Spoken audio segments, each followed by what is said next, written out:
ಭಾಳ ಸಂತೋಷ ಆಯ್ತು.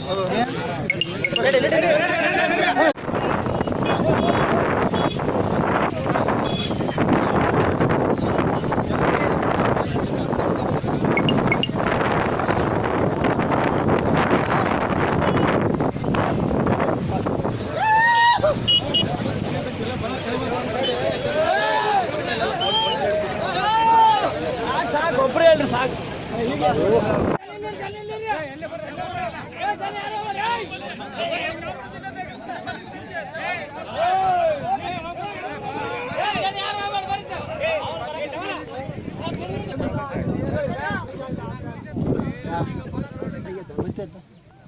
ಮಳೆ ಇಲ್ಲ ಸರ್. ಆಯ್ತಪ್ಪ, ಸುಮ್ಮನೆ ಹಂಗೆ ಅಡ್ಡಾಡಿ ತಕೊಂಡು ಅಲ್ಲ ಅಲ್ಲೇ ಆ ಥರ ಸ್ವಲ್ಪ ಆ ಕಡೆ ಇಲ್ಲ, ಒಣಗಿದ ಕಡೆ ಹೋಗ್ಬಿಡ್ರಿ. ಆ ಕಡೆ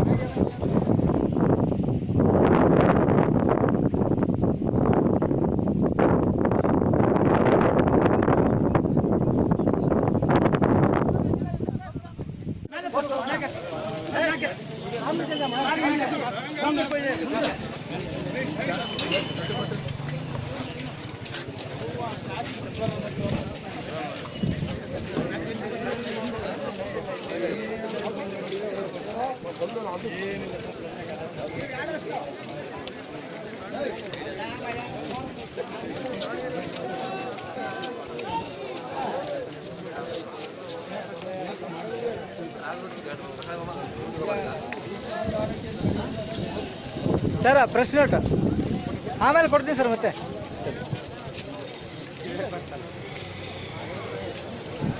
ವಿಧಾನಸಭಾ ಕ್ಷೇತ್ರದಲ್ಲಿ ನಮ್ಮ ಸ್ನೇಹಿತರಾದಂಥ ಬ್ರದರ್ ಆದಂಥ ನಾಗೇಂದ್ರ ಅವರು ನೇತೃತ್ವದಲ್ಲಿ ಈ ಫಸಲ್ ಬಿಮಾ ಯೋಜನೆಯಲ್ಲಿ ಭಾಳಷ್ಟು ಅನ್ಯಾಯ ಆಗಿದೆ.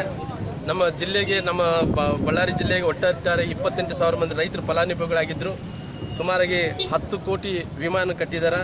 10 ಕೋಟಿಯಲ್ಲಿ ಏನು ಇವತ್ತು ಬೆಳೆ ವಿಮಾ ಬರಬೇಕಾಗಿತ್ತನೋ ಅದು ಸುಮಾರಾಗಿ ಬಂದಿರೋದು ಕೇವಲ 6.5 ಕೋಟಿ ಮಾತ್ರ.